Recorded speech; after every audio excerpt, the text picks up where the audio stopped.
Okay, let's open our Bibles to John chapter 6. Jesus the God-man, Jesus in the book of John. This is lesson number 15. Wow. Lesson number 15. Now I've said to you, this entire chapter is really a dialogue between Jesus and the crowd that followed Him, Jesus and the disciples, Jesus and His apostles. This is what this chapter is. It's a very long chapter.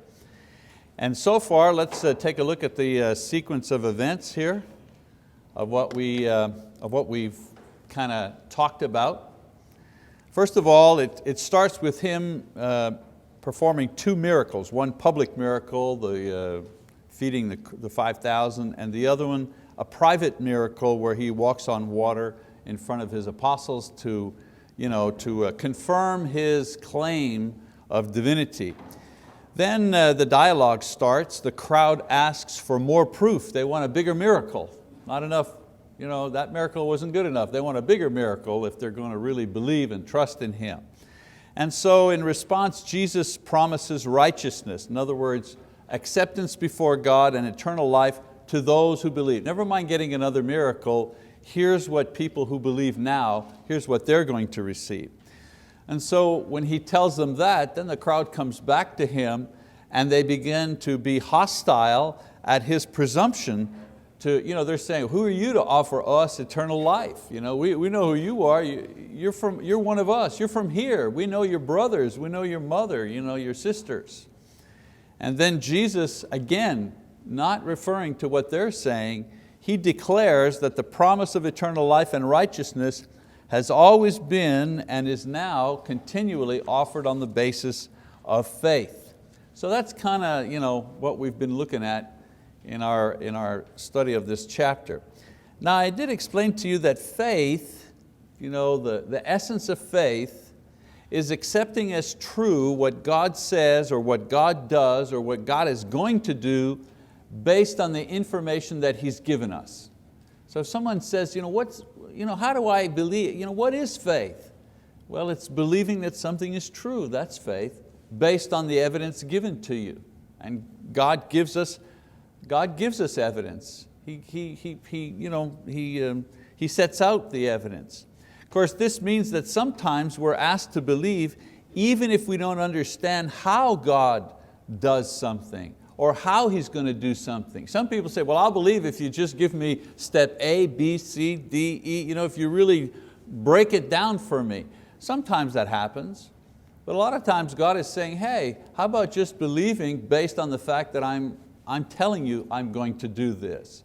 He tells us He's going to give us eternal life, but has anybody been to heaven? How does that break down physiologically?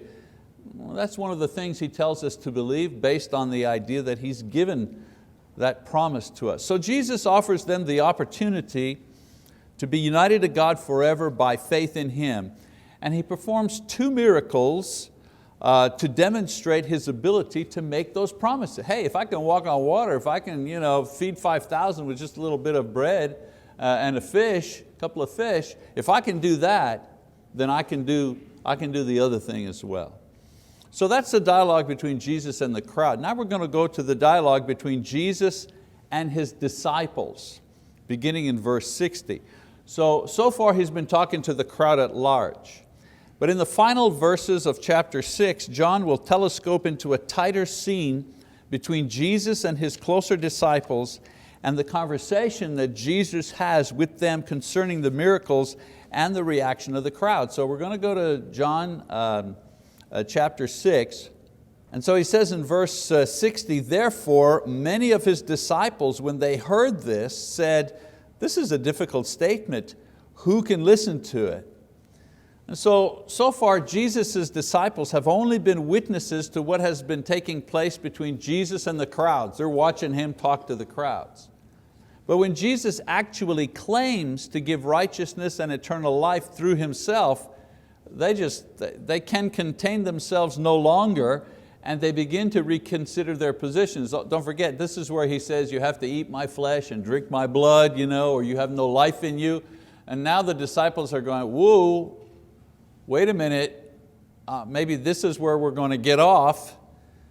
So it says, a difficult statement. A difficult or a hard statement means something that's stiff or dry or hard to accept or hard to believe. So the whole concept of Jesus' divinity, His ability to confirm both righteousness and eternal life and resurrection through faith in Himself, that was just too much. That was just too much for them to take in all at once. They just couldn't take anymore. So I want you to note the interesting process of sifting that's going on here. You know what sifting is? When you continually refine something until you eliminate all the unwanted matter and you're left only with the purest element. That's sifting. Gold miners do this as they sift through all the minerals, when they're panning gold. And that's the old-fashioned way, but there are huge machines that do that now, so that only the gold nuggets are left. Or researchers who do this as they sift through a mountain of information to find just the most accurate, the most pertinent facts. And so Jesus is doing the same thing with people who follow Him. He's continually sifting them, looking for the gold, looking for the true disciples. And so first, He sifts through the leaders in Jerusalem. When He's talking to the high priests and the Pharisees, He sifts through them to see who's going to believe. Next, He sifts through the crowd in His hometown at Capernaum. They see the miracle, wow, this is great, man, you're going to be our king. And then He says, yes, but you have to eat my flesh and drink my blood, and if you believe in me, I'm going to give you eternal life. Ooh, sifting them. Later on, He's going to sift through His chosen apostles. He's going to sift them too. Even today, He continues to sift through the world and through the church, separating the wheat from the chaff.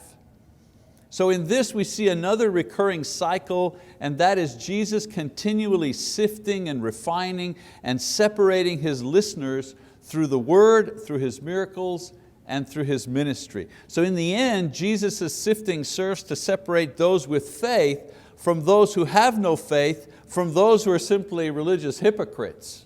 Some people just don't believe, they walk away. Some say they believe, but they're not living like they believe. And then others genuinely believe, and they're trying to live according to the faith that they have.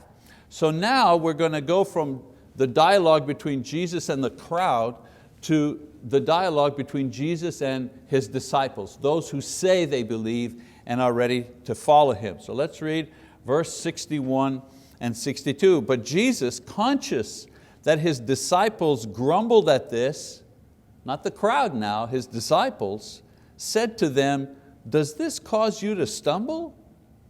What then if you see the Son of Man ascending to where He was before? So in effect He says to them, I tell you that I can come from heaven and this makes you stumble? When He says you have to eat the bread that comes from heaven, He comes from heaven. He says, you hear me say that and that makes you stumble, makes you doubt. Actually the word stumble in the Greek here means to be killed in a trap. You're going along and then a trap catches you and kills you.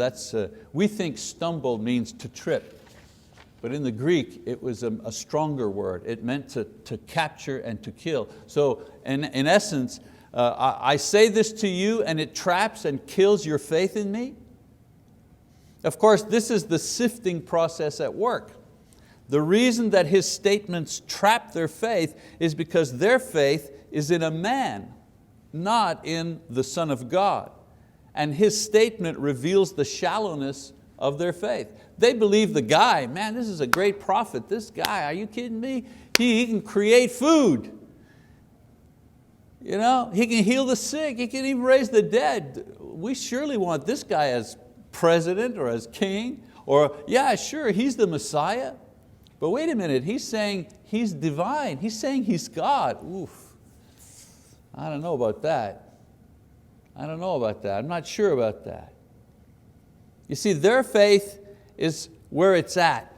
They cannot see how a mere man can actually give life, give righteousness, enable them to resurrect. Of course, it would be no problem for God to do this, but they don't yet believe that He's God. That's the sticking point. That's why their faith is trapped, stuck. They have the same problem. They stumble at the same spot as the crowd did. Until now, they were happy to claim Jesus as their own. He was popular. He took on the leadership. He wasn't afraid of the leadership. He wasn't afraid of the Pharisees and the priests. He was calling them out. He even performed great signs like the old prophets. And so the disciples, yeah, Jesus, He's our boy, He's our man. Yeah, we're all behind Him. But now He makes this incredible claim, and they're caught short because they're not ready to go this far in their belief in Him. So Jesus tells them that they've given up very quickly. He said, man, you guys quitting already? You're already bailing on me?